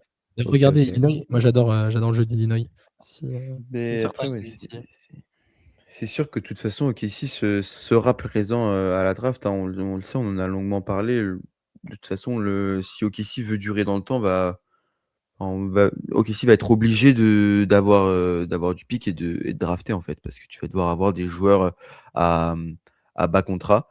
Enfin, si tu veux garder tes meilleurs joueurs, hein, notamment ton Big 3. Donc forcément, OKC sera omniprésente à la draft. À voir maintenant si, tu arrives à faire un package pour monter. Heu, J'avoue que j'ai du mal à voir Presti le faire, mais c'est pas non plus une option à exclure. Moi, en termes de profil, il y a un profil qui m'avait beaucoup plu à l'Euro, un Allemand, Hans Steinbach. Je suis désolé s'il y a des Allemands dans le chat, heu, pour ma prononciation, mais c'est un profil qui m'a intéressé pour 2 raisons: le rebond et le shoot à 3 points. Clairement, c'est un pur rebondeur. Enfin, il a enchaîné les doubles-doubles, pendant l'Euro et même là à la fac, il est du côté de Washington, il prend rebond sur rebond et il plante à 3 points. Le seul bémol, c'est la défense, mais c'est un joueur qui est long, il fait 2,10 m, je crois, donc j'ai espoir qu'il progresse défensivement. Et maintenant, il y a des profils qui sont très hauts, mais je me dis si on monte à la draft, c'est des profils que j'adorerais. Ça serait le profil grand ailier dont on parle depuis plusieurs années à OKC, des joueurs comme Caleb Wilson, qui voilà, est un grand ailier avec une énorme envergure et qui peut défendre surtout. J'avoue que ça me ferait quand même pas mal kiffer, en tout cas d'avoir ce genre de profil à OKC. Mais voilà, ce joueur est très haut dans les mocks, donc ce serait plus un type de profil pour un type de prospect en fait. Mais j'avoue que les lignes arrière, je suis moins chaud parce que même si on prévoit de se séparer de certains joueurs, on est quand même assez fourni là-dedans. Donc je serais plus chaud de drafter voilà, un joueur sur le front de courte ou en tout cas sur les ailes, quoi, pour ajouter un petit peu de la taille, du rebond et défensivement être encore plus complet. Voilà. Il y a un petit scénar qu'on peut imaginer qui serait fun, hein, du coup, parce que ça, ça enflammerait la fin juin, mais le scénar tu trades un des joueurs dont on a parlé pour monter à la draft. Tu mets des pics avec et tu montes à la draft. Ah Je ouais, sais pas si c'est faisable, mais ça pourrait être rigolo. c'est pas si con en plus. Je pense qu'il y a des équipes qui, ben, justement, tu vois, les Pacers qui tankent, mais c'est du faux tanking. Récupérer un bon joueur qui pourrait rentrer dans leur effectif et au pire, ils draftent, je sais pas, top 14 au lieu de drafter top 6, pourquoi pas. Mais Ou après, les je me Bucks, dis hein. aussi, ouais, les Les Bucks, Bucks, pareil, tu vois, c'est le même. potentiellement, ils font une saison pourrie, mais ils lâchent pas Yanis, donc ils ont pas envie d'avoir un jeune à développer parce qu'ils ont pas le temps. Il faut qu'il soit compétitif. Tu leur envoies Luguentz-Dort. Tu leur dis, regardez, il est productif maintenant. Par contre, on veut votre pick sec, votre Ou pick 7, alors, pardon. ou alors on trade Tu tous vois. nos picks pour Yanis. Comme ça, au moins, Ils ont, Allez, on y ils va. ont pas leur pick, c'est vrai. ils ont pas leur pick, les Bucks, hein. C'est Ils ont Atlanta pas leur qui. pick. Non, ils ont pas leur Ah pick. ouais? Non. Ils ont un swap pick horrible. Ouais. Pourtant, ils me le mettent pas là. Ouais, il est pas à jour le machin. Alors. Ils ont, Ok, ils ont ouais, laissé ok. Ils ont le moins favorable de genre Ah. Ok, Milwaukee, New York, Atlanta. Donc ils ont celui d'Atlanta potentiellement. Bon, Peut-être. on ira d'accord. voir Atlanta avec Luguentz-Dort, du coup. Tant pis. Bah voilà. Tant pis, on négocie. Voilà. Mais oui, en vrai, c'est pas con. Mais tu vois, je me dis aussi, Presti, c'est un gars qui te draft AJ Mitchell en 36. Ça, c'est en 36. Bah Donc oui. tu vois, Mm. il peut aussi avoir des profils qu'il a déjà repérés, qu'il va drafter dans tous les cas, qui soient là en 50 ou en premier, tu vois. Donc on n'est pas à l'abri aussi d'avoir un Presti qui reste comme ça et qui veut juste trade 3 ou 4 picks pour les futurs drafts et basta, quoi. À Ça se voir, Ouais, et trouve, puis à Presti, voir. ça se trouve, Presti, il veut pas être loterie, hein. Lui, il se dit, putain, mon pick 30, je vais pas l'avoir parce que je dois prendre les deux meilleurs. Ça m'embête pas. Je voulais un joueur en 30. Mmh mh. et puis aussi, on n'a pas Mais je mentionné son nom, mais je pense que Presti croit en Thomas Sorber, hein. Ah Moi, oui, c'est oui. pour ça que je suis ouais. moins sur un intérieur parce que je crois en Thomas. Enfin, je sais pas, je connais pas. Enfin, je n'ai jamais vu Thomas Sorber jouer en NBA puisqu'il n'a jamais joué en NBA. Mais je crois que Presti a un peu, enfin, croit en son pic de l'année dernière, quoi. Ouais, non, mais Bah, c'est sûr. t'as un monde très probable où t'as Chet, Hartenstein, J. Will et Sorber l'an prochain. Donc ta rotation intérieure, Oui, elle est bouchée, oui, quoi. c'est sûr qu'elle Exactement. serait plus béton. Après, faut quand même moi, j'ai quand même mes réserves sur Sorber. C'est un gars qui est blessé depuis il s'était déjà blessé en février Mm. de l'année dernière. Il s'est Je sais, reblessé. Donc je quand sais, même Vincent. à voir comment il revient. Mais oui, c'est vrai qu'il y a ce profil-là en plus dans le roster. Les gars, on a été assez complet sur tout. Est-ce que vous avez des trucs à rajouter ou pas sur ce live ou sur cette FAQ? Non, de mon côté, tout est bon. Sauf s'il y a des questions dans le chat, hein, n'hésitez pas. Mais... N'hésitez pas. Mais autrement, on va se laisser là. C'était un plaisir de faire ce petit live FAQ, voilà, comme ça, avec le podcast de mi-saison, on a bien abordé, voilà, tous les thèmes importants.